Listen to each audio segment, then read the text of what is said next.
Bapak dan Ibu, Shalom. Saya Yakob. Sebelum kita mulai merenungkan firman Tuhan ini, mari kita berdoa terlebih dahulu. Bapak yang surga, terima kasih Tuhan karena Engkau mengizinkan kami untuk menjadi anak-anak-Mu.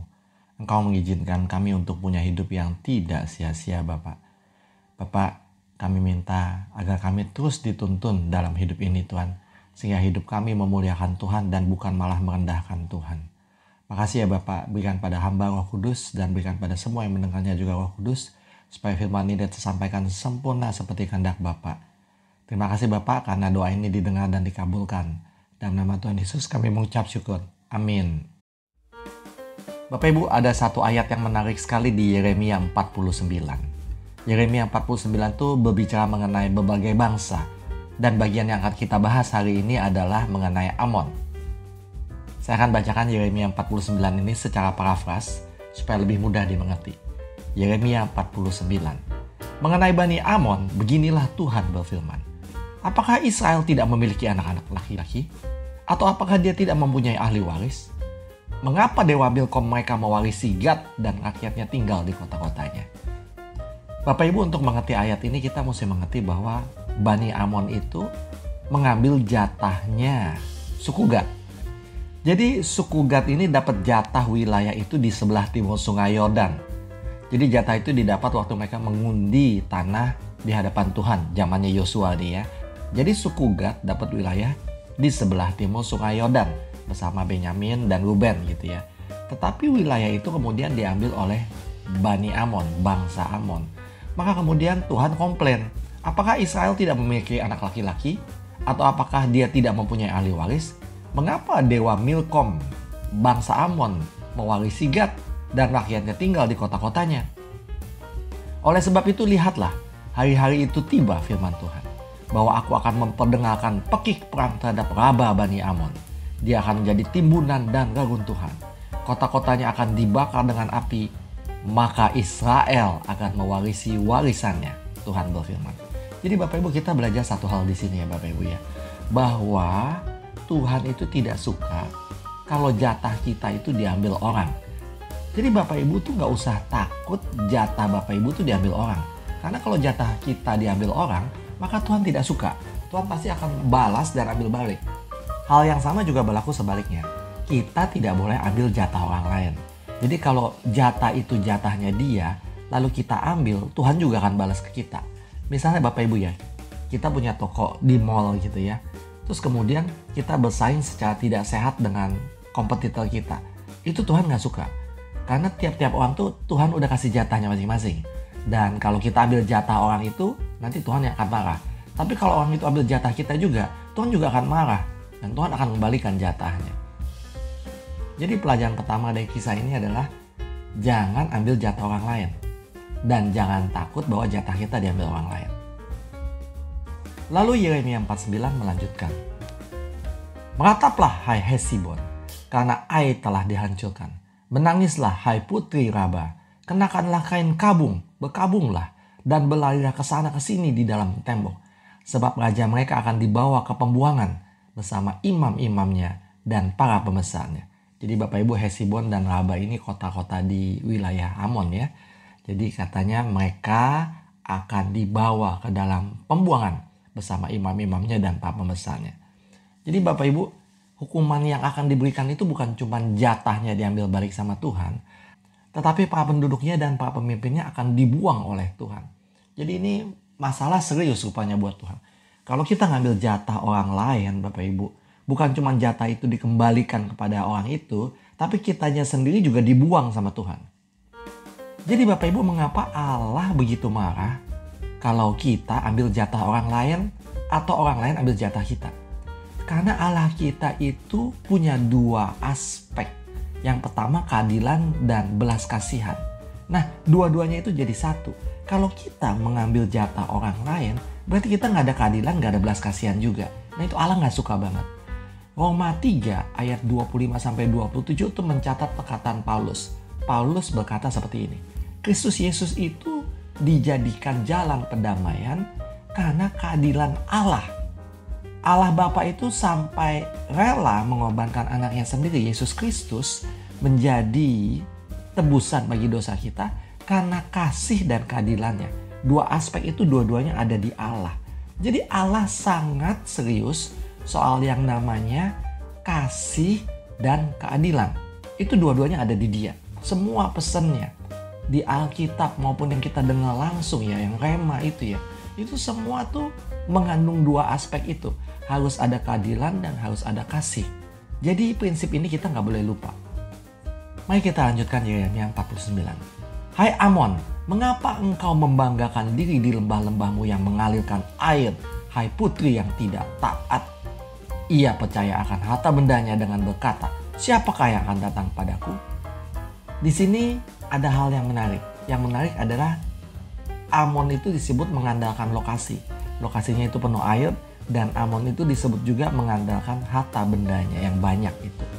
Jadi Bapak Ibu, yang menarik adalah Tuhan bilang di ayat ini, hai Amon, putri yang tidak taat. Nah Bapak Ibu, dari sini kita paham sebenarnya akal masalahnya apa. Putri yang tidak taat. Bapak Ibu, siapa sih Amon itu? Amon itu adalah bangsa yang lahir dari anak-anaknya Lot. Jadi Bapak Ibu ingat ya, Sodom dan Gomora sudah dihabisi oleh Tuhan. Dan Lot beserta kedua anaknya berhasil melarikan diri. Lalu kemudian dua anak itu takut tidak punya keturunan lagi. Karena mereka belum menikah dan sudah tidak ada orang lagi sama sekali kecuali ayahnya. Lalu mereka berdua mengatur strategi untuk membuat ayahnya mabuk. Lalu ayahnya tidur sama mereka sehingga mereka bisa punya anak dari ayahnya. Bapak Ibu, kita baca Kejadian 19 ya. Setelah membuat ayahnya mabuk, lalu kedua putri Lot tidur dengan ayahnya. Maka mereka mengandung. Yang sulung melahirkan anak laki-laki dan dinamai Moab. Ia adalah leluhur bangsa Moab. Yang bungsu juga melahirkan anak laki-laki dan diberi nama Ben-Ami. Dia adalah leluhur Bani Amon. Jadi Bapak Ibu, Amon itu keturunannya Lot. Lot itu saudaranya Abraham. Maka Tuhan bilang, hai Amon, putri yang tidak taat. Itu dua putri yang tidak taat. Dua putri yang ketakutan gak punya anak. Lalu kemudian mereka mengambil jalan yang aneh itu. Membuat ayahnya meniduri mereka. Mereka buat ayahnya Lot mabok. Lalu ayahnya itu tidur dengan putri sulung hari pertama. Dibikin lagi mabok di hari kedua. Tidur dengan putri bungsu di hari kedua. Jadi ini gak benar sebenarnya. Jadi kita paham mengapa Tuhan bilang Amon itu putri yang tidak taat. Lalu Tuhan melanjutkan di Yeremia 49. Kamu akan ditimpa kekejaman yang kudatangkan dari sekelilingmu. Kamu akan lari, masing-masing berusaha menyelamatkan dirinya sendiri. Dan tidak ada yang mengumpulkan kamu lagi. Namun sesudah ini, aku akan mengembalikan penawanan dari Bani Amon. Firman Tuhan. Jadi Bapak Ibu, kita lihat di sini bahwa Tuhan itu akan menghajar dan memulihkan. Ini formula yang umum ya Bapak Ibu ya. Jadi Tuhan itu kalau melihat ada orang yang salah, Tuhan itu hajar. Mengapa Tuhan hajar? Tujuannya supaya orang itu bertobat dan kembali. Yesaya 19 berkata demikian. Tuhan akan menghajar bangsa Mesir, tetapi sesudahnya ia akan menyembuhkan mereka. Mereka akan berbalik ke Tuhan dan ia akan mendengarkan doa mereka serta memberi kesembuhan. Jadi kalau kita dihajar Tuhan, ada stepnya. Step yang pertama adalah kita mesti bertobat berbalik kepada Tuhan. Lalu kemudian kita berdoa kepada Tuhan, nanti Tuhan akan memberi kesembuhan. Nah, Bapak Ibu, banyak orang tidak mau melakukan step yang pertama, berbalik kepada Tuhan. Tapi ada juga yang berbalik kepada Tuhan, tapi tidak mau berdoa, maka tidak sembuh. Jadi Bapak Ibu, mari kita ingat formula ini, bahwa kalau kita buat kesalahan, Tuhan itu pasti menghajar. Tujuan menghajarnya untuk apa? Untuk memulihkan kita kembali. Bagaimana caranya supaya kita bisa pulih? Kita bertobat, kita berbalik kepada Tuhan, lalu segera memanjatkan doa kepada Tuhan. Nanti Tuhan akan memberi kesembuhan. Bapak Ibu, jadi kita udah lihat betapa marahnya Tuhan sama Amon. Karena Amon mengambil jatahnya Israel. Tetapi itu tadi Yeremia 49. Nabi Jefanya mengatakan hal yang lain tentang Amon. Di Jefanya 2 ayat 8-12 Allah berkata seperti ini. Aku telah mendengar ejekan Moab dan cercaan Amon. Bagaimana mereka telah mengutuk umatku dan telah membesarkan diri mereka atas batas wilayah umatku. Demi aku yang hidup, firman Tuhan semesta alam, Allah Israel. Sesungguhnya Moab akan menjadi seperti Sodom dan keturunan Amon menjadi seperti Gomora. yaitu suatu tempat yang di dalamnya terdapat tumbuhan-tumbuhan berduri dan lubang-lubang garang dan menjadi reruntuhan selamanya. Jadi Bapak Ibu, Amon itu akan menjadi wilayah yang tidak bisa ditinggali sama sekali. Bapak Ibu, di sini kita lihat ada dua kesalahan Amon. Amon kesalahannya adalah mereka mencela Israel.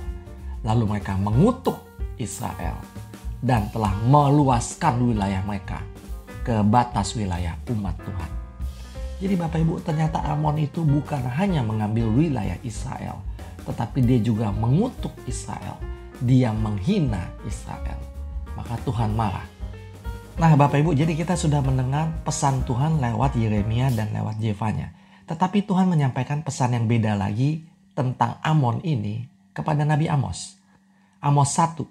Beginilah Tuhan berfirman, untuk 3 pelanggaran keturunan Amon, bahkan untuk 4, maka aku tidak akan berpaling daripadanya. Sebab mereka telah merobek hingga terbuka perut para wanita hamil di Gilead untuk dapat memperluas batas wilayah mereka. Jadi Bapak Ibu, kita lihat lagi kejahatan Amon yang lain lagi. Yaitu mereka itu memperluas batas wilayah mereka itu secara kejam. Mereka tuh merobek hingga terbuka perut para wanita hamil di Gilead. Jadi Amon ini ingin memenuhi keinginannya dengan cara yang salah, cara yang kejam. Bapak Ibu, jadi apa yang bisa kita pelajari dari catatan Amos ini? Yang kita bisa pelajari adalah ada beberapa orang tuh ya yang punya keinginan dan kemudian mereka berusaha memenuhi keinginannya itu dengan cara yang kejam, cara yang keji. Kalau dalam kasus Amon ini mereka merobek para wanita hamil punya perut hingga terbuka. Jadi Bapak Ibu, hati-hati kalau kita sudah menginginkan jatah orang lain.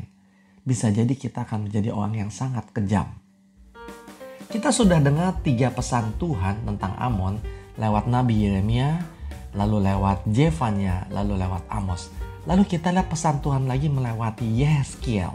Yehezkiel 25. Dan datanglah firman Tuhan kepadaku Yehezkiel yang mengatakan, hai anak manusia, arahkanlah wajahmu ke Bani Amon dan bernubuatlah kepada mereka. Katakan kepada Bani Amon, dengarlah firman Tuhan Allah. Beginilah Tuhan Allah berfirman, karena engkau telah berkata hore terhadap tempat kudusku ketika dia dicemarkan, dan terhadap tanah Israel ketika dia dihancurkan, dan terhadap keluarga Yehuda ketika mereka pergi ke dalam pembuangan. Karena itu ketahuilah, aku akan menyerahkan kamu ke tangan orang-orang timur.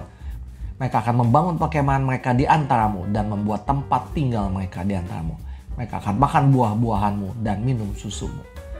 Di sini kita lihat bahwa kesalahan Amon adalah mentertawakan ketika bait suci dicemarkan dan mentertawakan ketika Israel dihancurkan dan mensyukuri waktu keluarga Yehuda dibuang ke pembuangan. Lalu di catatan Yehezkiel ini Tuhan melanjutkan, aku akan menyerahkan Raba sebagai padang rumput untuk unta-unta dan Bani Amon sebagai tempat peristirahatan kambing domba. Lalu kamu akan tahu bahwa akulah Yahweh. Sebab beginilah Tuhan Yahweh berfirman, karena engkau telah bertepuk tangan, menghentakkan kaki bersukacita dengan semua kedengkian yang ada di hatimu atas malapetaka Israel. Jadi lihatlah, aku akan mengacungkan tanganku ke atasmu dan menyerahkan engkau sebagai tawanan kepada bangsa-bangsa. Aku akan memotongmu dari tengah bangsa-bangsa. Aku akan membuatmu punah dari semua negeri. Aku akan hancurkan kamu dan kau akan tahu bahwa akulah Yahweh. Jadi Bapak Ibu, Tuhan menunjukkan di sini bahwa kesalahan utama Amon adalah hatinya dengki. Karena dia dengki, maka dia melakukan kejahatan itu. Dia menjarah jatahnya Israel. Dia merobek wanita hamil. Kemudian dia mengutuki, membuli Israel. Karena dia dengki. Bapak Ibu, sekarang kita jadi tahu akar masalahnya adalah dengki. Jadi kita lihat 4 kesalahan Amon. Yang pertama adalah dia mengambil jatah orang lain. Kedua, dia dengki. Ketiga, dia memenuhi keinginannya dengan cara yang salah, merobek wanita hamil. Kemudian dia mensyukuri kemalangan orang lain. Bapak Ibu, kalau kita perhatikan 4 kesalahan Amon itu, bukankah itu kesalahan anak-anak Lot juga? Kita lihat, Mereka itu dengki sama orang lain yang punya keturunan. Dan mereka tidak punya keturunan. Maka kemudian mereka mengambil jatah orang lain. Jatahnya siapa? Jatah calon suami mereka. Jadi mereka sebenarnya akan punya calon suami. Dan calon suaminya itu akan membuat mereka punya anak. Tapi mereka merampas jatah calon suami mereka. Memberikannya kepada ayahnya. Bapak Ibu, kemudian mereka juga memenuhi keinginan mereka dengan cara yang salah. Mereka meniduri ayahnya. Padahal Alkitab udah jelas bilang tidak boleh melakukan itu terhadap orang tuamu. Ini bahaya ceritanya Bapak Ibu. Ternyata apa yang dilakukan putri-putri Lot itu turun kepada keturunannya. Keturunannya meniru langkah yang sama. Maka Tuhan bilang mereka putri yang tidak taat. Nah, Bapak Ibu coba kita analisa. Semua akar masalahnya dari dengki bukan? Karena kita dengki, maka kita mengambil jatah orang lain. Karena kita dengki, kita akan memenuhi keinginan kita dengan cara yang salah. Karena kita dengki, maka kita akan mensyukuri kemalangan orang lain. Bapak Ibu, akarnya adalah dengki. Nah, mengenai dengki ini, Pengkhotbah 4 ayat 4 berkata demikian. Aku telah melihat bahwa semua kerja keras dan setiap keberhasilan dalam pekerjaan adalah hasil dari iri hati. Hasil dari dengki seorang terhadap yang lain. Jadi Bapak Ibu, Salomo berkata bahwa sebenarnya kamu itu ya bekerja keras karena dengki loh. Kamu tuh pengen punya lebih bagus, kamu ingin punya mobil, kamu ingin punya motor. Sebenarnya karena kamu dengki. Lihat orang lain punya mobil, punya motor. Dan kamu cuma naik busway. Jadi Bapak Ibu, dengki adalah akar mengapa orang itu jadi workaholic. Menjadi pekerja keras karena dia dengki lihat orang lain lebih berhasil. Itu perkataannya Salomo. Lalu Salomo juga bilang bahwa kamu itu jadi ahli dalam pekerjaanmu juga karena kamu dengki. Mengapa kamu belajar piano begitu rajinnya? Karena kamu dengki lihat orang lain main piano lebih bagus dari kamu. Mengapa kamu belajar hal ini dengan begitu giatnya? Mengapa kamu berlatih sedemikian kerasnya? Karena kamu dengki lihat orang lain lebih baik dari kamu. Jadi Bapak Ibu, dengki ini adalah masalah yang serius sekali. Nah, mari kita cek diri kita. Terhadap siapa kita dengki? Hal-hal apa yang kita dengki? Lalu apa yang kita lakukan untuk merespon kedengkian itu? Apakah kita jadi mengambil jatah orang lain? Apakah kita memenuhi keinginan kita dengan cara yang salah? Dan apakah kemudian kita mensyukuri kemalangan orang lain? Kalau kita melakukan itu semua, kita persis seperti putri-putri Lot. Kita persis seperti Amon. Dan Tuhan sangat marah akan hal itu. Tuhan akan membuang kita. Tuhan akan membinasakan kita. Kalau kita melakukan itu. Bapak Ibu, saya pernah ketemu satu orang yang bercerita menarik. Dia cerita begini. Dia bilang dia itu kalau makan di rumahnya tuh sederhana. Dia berkecukupan hidupnya, tapi dia makan di rumahnya sederhana. Lalu satu ketika dia diundang makan malam di rumah salah satu konglomerat Indonesia. Waktu dia makan malam di situ, dia kemudian melihat makan malamnya itu mewah sekali. Lalu kemudian dia merasa bahwa ternyata saya itu miskin ya. Saya makan di rumah tuh sederhana banget. Makanan di sini mewah banget. Jadi tiba-tiba dia merasa miskin karena dia melihat makanan di rumah orang kaya itu. Nah, Bapak Ibu, kemudian satu ketika dia pergi ke Kupang. Waktu dia pergi ke Kupang, di Kupang itu masyarakatnya hidupnya sangat sederhana. Mereka makan tuh sangat sederhana dan tidak ada lauknya. Cuma nasi jagung dan tidak ada lauk. Di situ tiba-tiba dia merasa dia jadi orang kaya. Jadi Bapak Ibu, ini menarik. Waktu dia makan di rumah orang kaya, dia merasa dirinya orang miskin. Tapi waktu dia makan di rumah orang miskin, dia merasa dirinya kaya. Dari sini Bapak Ibu kita bisa belajar bahwa lingkungan itu yang bikin kita dengki. Iklan-iklan yang kita lihat, media sosial, itu akan bikin kita dengki. Misalnya kita lagi lihat Instagram, lalu kita lihat ada teman kita ada di Swiss, di tengah-tengah salju. Maka tiba-tiba kita ingin juga pergi ke Swiss. Betul kan Bapak Ibu? Maka tiba-tiba muncul rasa dengki di dalam diri kita. Jadi Bapak Ibu, hati-hati dengan dengki. Paulus mengatakan dengki ini sangat berbahaya. Dia berkata kepada Timotius di 1 Timotius 6 ayat 6. ibadah yang disertai dengan perasaan cukup akan memberi keuntungan yang besar. Maksudnya apa Bapak Ibu?